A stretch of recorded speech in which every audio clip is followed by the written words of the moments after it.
사랑하는 성도 여러분, 우리 지난 3일간 평안하셨습니까? 우리가 오늘을 살아가는 것도, 그리고 오늘 이렇게 하나님을 찬양하고 기도하고 예배 드릴 수 있는 것도 하나님의 은혜라는 이 사실을 기억하여서 오늘 이 밤 오직 하나님만 붙들며 살아가시는 우리 모든 성도님들이 되시기를 진심으로 소망합니다. 지난 2011년 일본 지역에 엄청나게 큰 사건이 발생했습니다. 정말 우리가 상상을 초월하는 위력의 지진과 함께 이 쓰나미가 발생하여서 일본 열도를 초토화시켜 버렸습니다. 이 쓰나미로 인해서 많은 사람들이 피해를 입었고 일본 열도 가까이 있는 우리나라도 이 모습을 뉴스를 통해서 함께 보았습니다. 이것을 통해서 우리는 이 자연의 위력 앞에 한없이 작은 이 인간의 무력함을 다시 한번 깨닫게 되었습니다.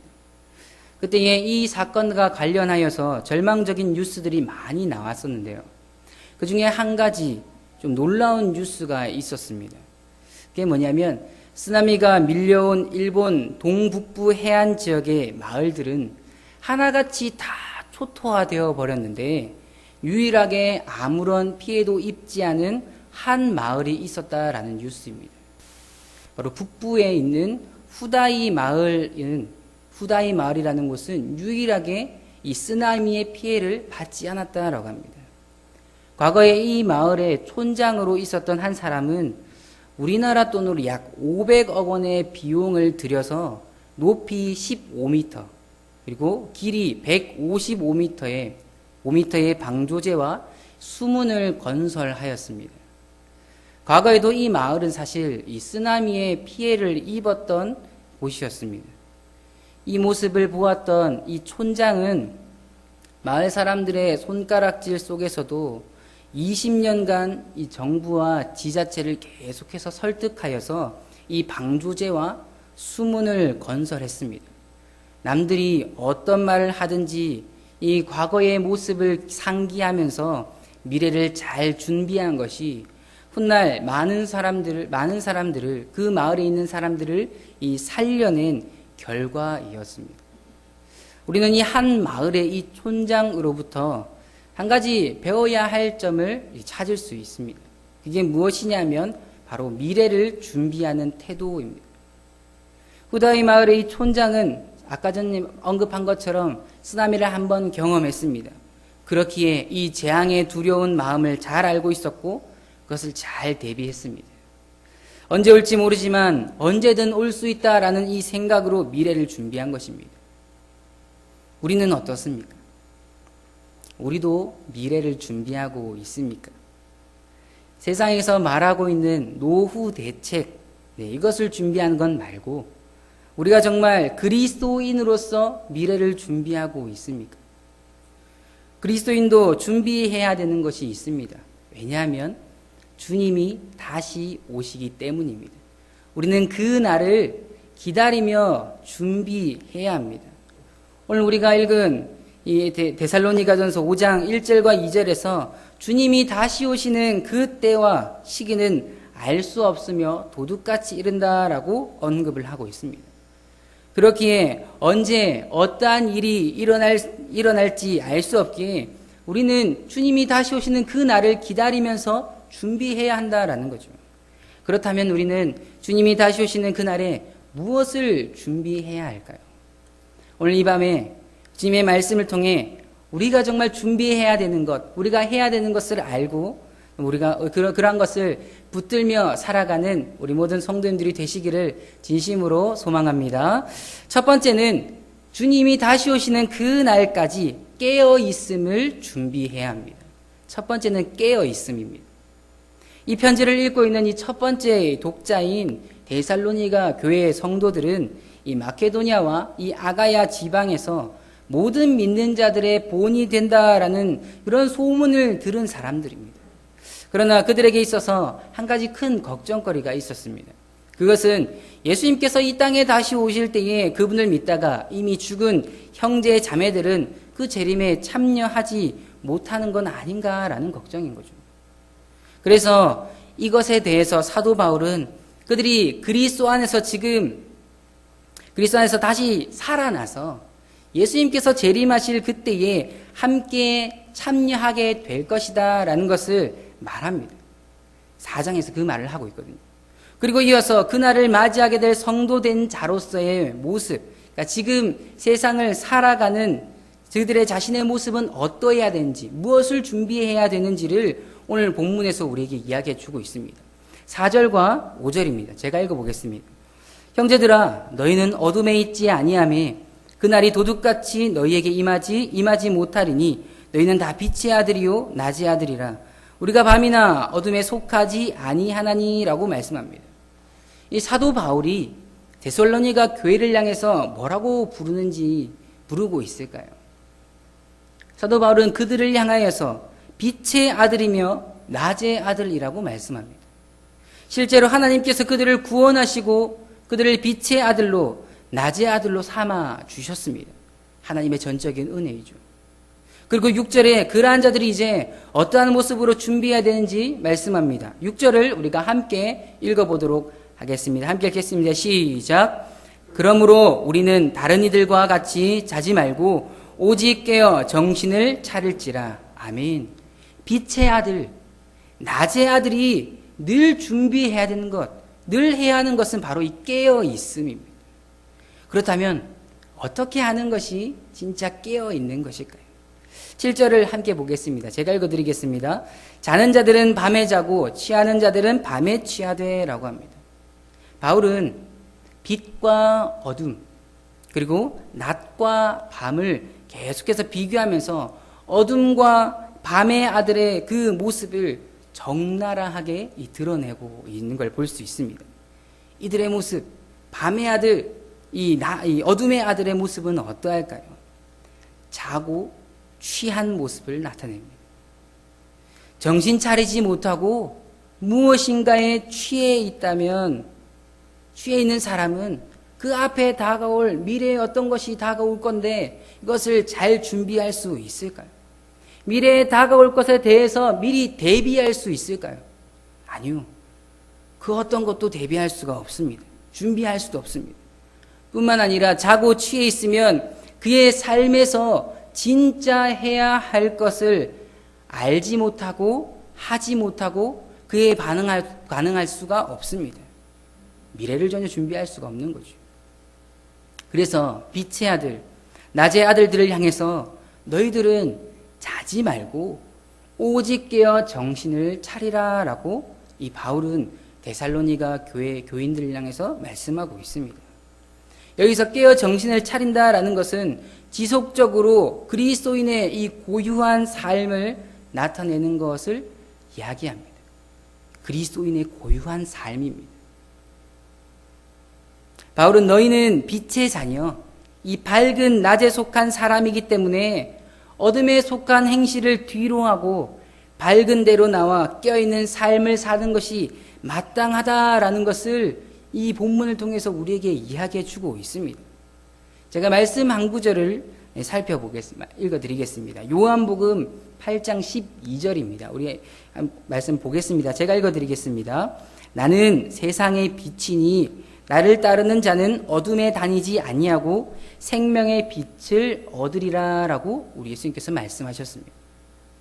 그 생명의 빛을 얻은 자는 이 어둠을 밝히시는 빛 대신 예수 그리스도를 품은 자에게 추악하고 무의미한 어둠 속에 그대로 머물러 있지 못합니다.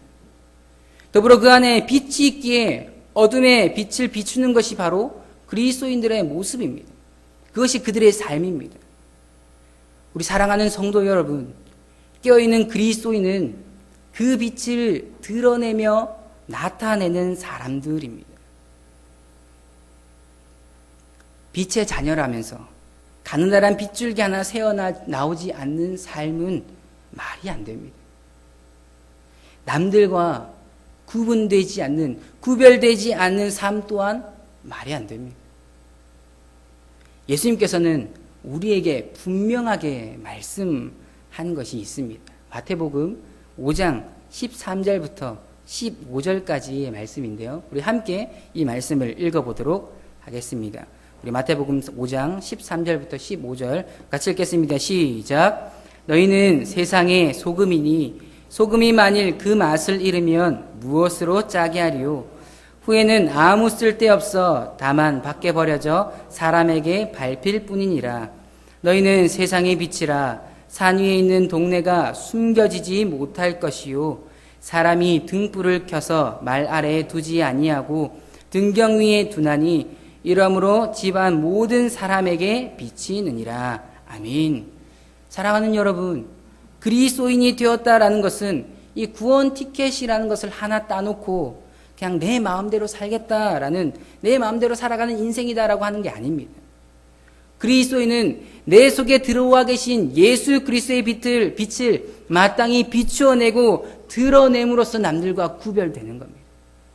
그리스도의 짠맛, 그리스도의 유일한 그 짠맛, 이것을 맛있는 세상에 녹여내야 하는 것이 그리스도인의 모습입니다.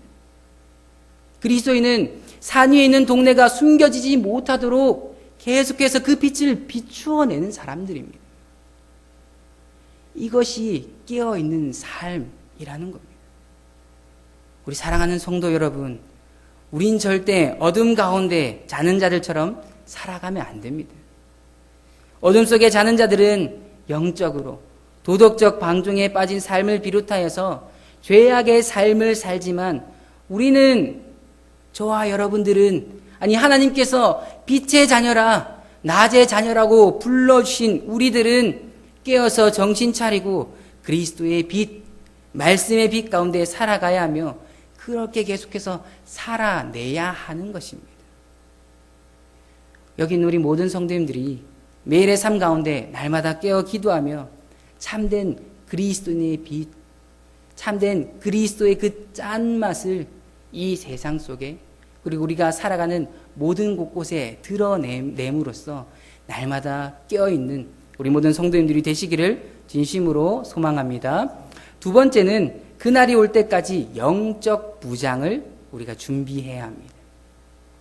우리 데살로니가전서 5장 8절을 우리 함께 읽어보도록 하겠습니다. 시작. 우리는 낮에 속하였으니 구원의 소망의 투구를 쓰자. 아멘. 사도 바울이 믿음과 사랑 그리고 구원의 소망으로 무장할 것을 우리에게 권면하고 있습니다. 이러한 말을 들으면 떠오르는 것이 있지 않습니까? 이러한 권면을 통해서 이 바울은 데살로니가 교회 성도들을 향해서 너희는 군사들이야, 너희들은 하나님의 군대야 라고 말씀을 하는 겁니다. 바울은 이 서신의 여러 가지 부분에서 다양한 이미지들을 사용하는데 특별히 이 군사적인 이미지를 자주 사용합니다. 그 이유 중에 하나가 바울이 감옥에 있으면서 가장 유심히 보고 가장 많이 보았던 사람들이 이 군인들이기 때문입니다. 군대에 다녀오신 분뿐만 아니라 이 매체를 통해서 이 군대의 모습을 분명히 한 번쯤은 다들 보셨을 겁니다. 그들이 훈련을 하거나 전시의 상황 때에 어떤 모습을 보일까요?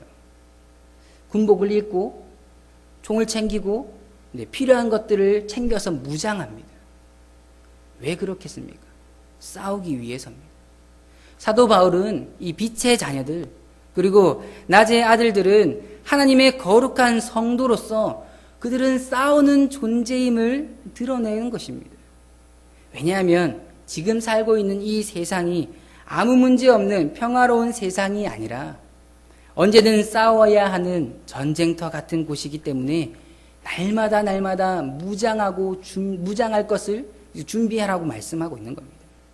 중요한 것은 그 싸움이 사람끼리 치고받는 그 육적인 싸움이 아니라 우리를 교묘히 때로는 거칠게 공격하는 것들에 대한 이 영적인 싸움이라는 것을 알려주는 것이죠.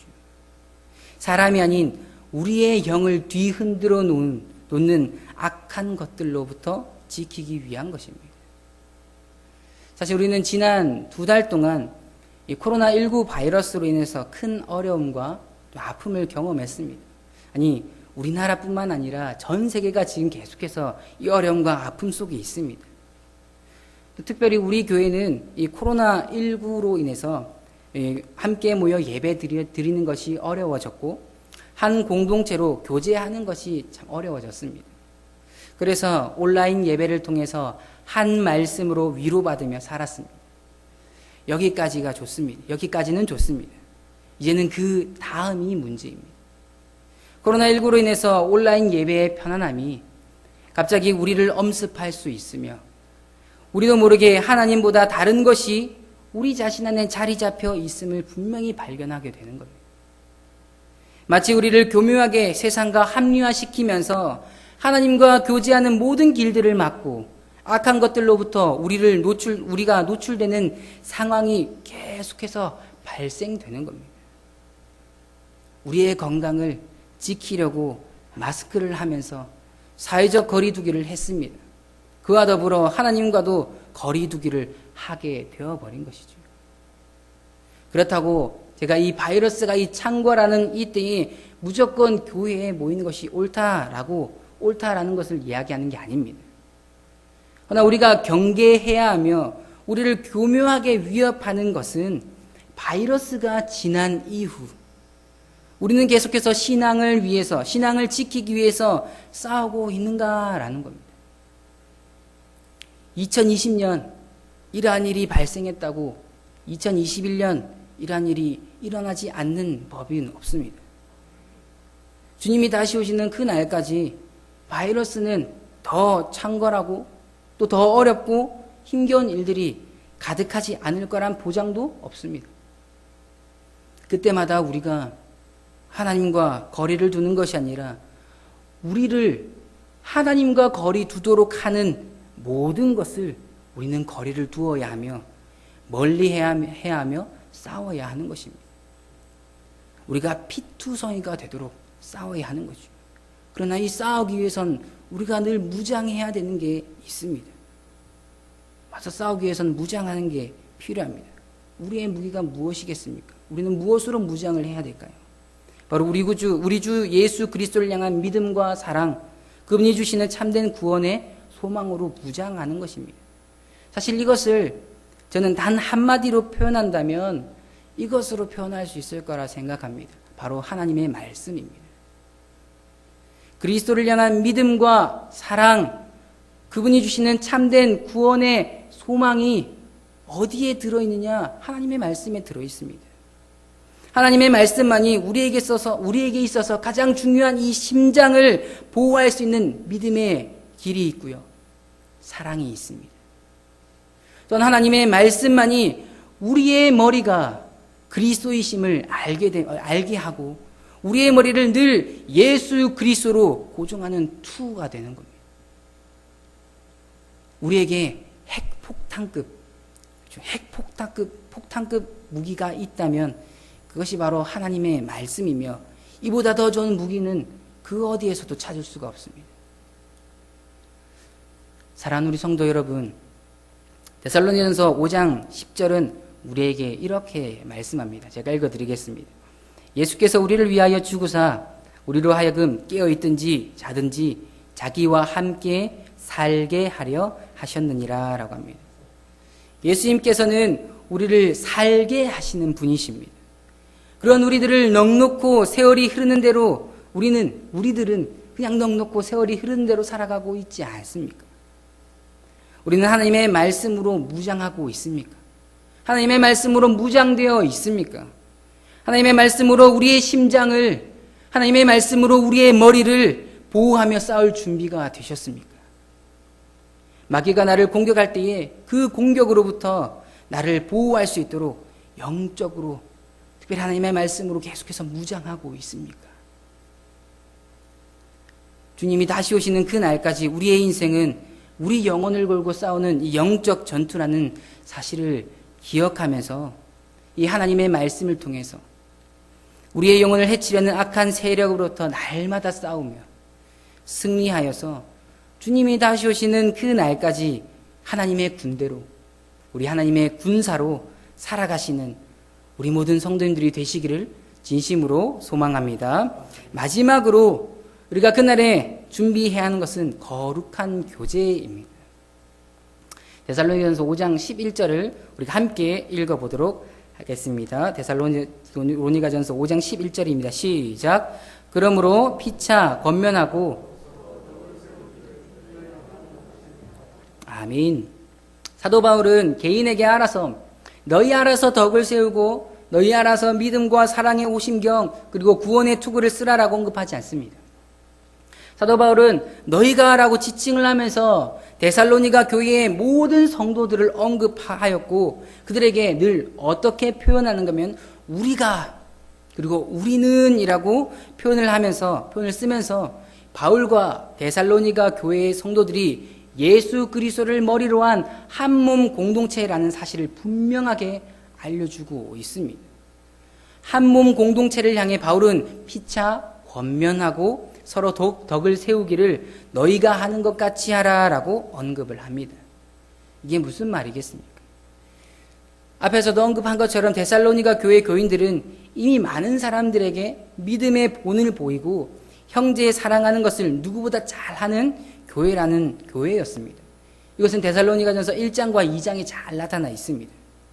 이처럼 데살로니가 교회가 이미 잘하고 있지만 지금과 같이 형제 사랑하기를 주님을 사랑하는 것 같이 하며 한 몸 공동체로서 서로 덕을 세우고 서로를 도와주며 지켜줄 것을 권면하고 있는 것입니다. 이것을 조금 다르게 표현하면 에베소서 2장 21절과 22절은 이렇게 말씀합니다. 제가 읽어드리겠습니다.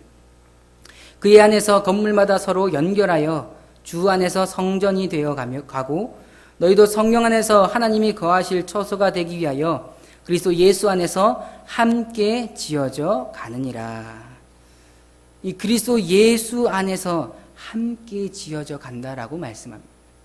서로가 잘나기 위해서 홀로 우뚝 서는 것이 아니라 서로를 권면하고 서로에게 덕을 세우며 도와주며 지켜주며 우리의 표처럼 함께 울고 함께 웃는 이 공동체로 나아가도록 성령 하나님께서 그렇게 하실 것이고 우리도 빛의 자녀로 낮의 아들로 이러한 것을 지키며 살아갈 것을 우리에게 바울은 권면하고 있다라는 겁니다. 사랑하는 성도 여러분, 예수 그리스도로 말미암은 구원과 부활이 이미 저와 여러분들에게 보장이 되어 있습니다. 그것을 믿으십니까? 누구로 인해서 우리가 이러한 것들을 누릴 수 있게 되었습니까? 바로 우리 구주 예수 그리스도입니다. 그리고 그분이 다시 오시는 그날에 우리의 구원과 부활이 완전하여집니다. 주님께서 그렇게 하셨던 것처럼. 그때까지 하나님께서 함께 하라고 보낸 성도들과 날마다 거룩한 교제를 하며 서로 돌보며 서로 아끼며 함께 세워감을 이 사도 바울은 언급하고 있는 것이죠. 촛불이 하나이면 작은 바람에도 쉽게 꺼집니다. 그런데 촛불이 많아지고 조밀조밀 모여 있으면 거센 바람이 와도 쉽사리 꺼지지 않습니다. 이게 공동체의 힘이라는 겁니다. 하나님께서 저와 여러분들에게 이러한 공동체, 이 부산 북교회 공동체를 주셨고 우리를 교회로 불러주셨습니다. 이것을 우리가 잘 기억해야 합니다. 우리 모두가 믿음과 사랑의 호심경, 구원의 투구를 쓰고 함께 전쟁에 임할 수 있도록 격려하고 보듬어야 하고요. 우리 공동체가 다른 것으로 인해서 졸면 깨워주고 술잔을 들려하면 그 손을 붙잡아 주면서 그렇게 덕을 세워 주님이 오시는 그날, 주님 오실 날을 기다리는 거룩한 공동체로 세워나가야 한다라는 겁니다. 저와 여러분들이 그러한 공동체를 잘 세워나갈 수 있기를 진심으로 소망합니다. 사랑하는 성도 여러분, 우리는 주님 오실 그날을 기다리고 있습니다. 언제 올진 잘 모르겠습니다. 그날의 때와 시는 알 수 없으며 알 수 없고 도둑같이 온다라고 말씀합니다. 정말 분명한 것은 그날은 반드시 온다라는 겁니다. 그날이 오기 전에 우리가 준비해야 되는 것이 있습니다. 먼저는 깨어 있음이고요. 두 번째는 영적으로 무장하는 것이고요. 세 번째는 날마다 하나님께서 보내주신 이 교회 공동체와 함께 거룩한 교제를 나누는 겁니다. 우리의 기다림의 날들이 헛되이 지나가지 않도록 이러한 모습으로 잘 준비하시기를 진심으로 소망합니다. 그래서 우리는 더욱 간절하게 소망을 품어 정신 차리고 이 세대와는 구별되는 삶을 살아가서 날마다 하나님의 놀라운 복을 누리며 하나님의 놀라운 은혜를 누리며 살아가시는 우리 모든 성도님들이 되시기를 진심으로 소망합니다.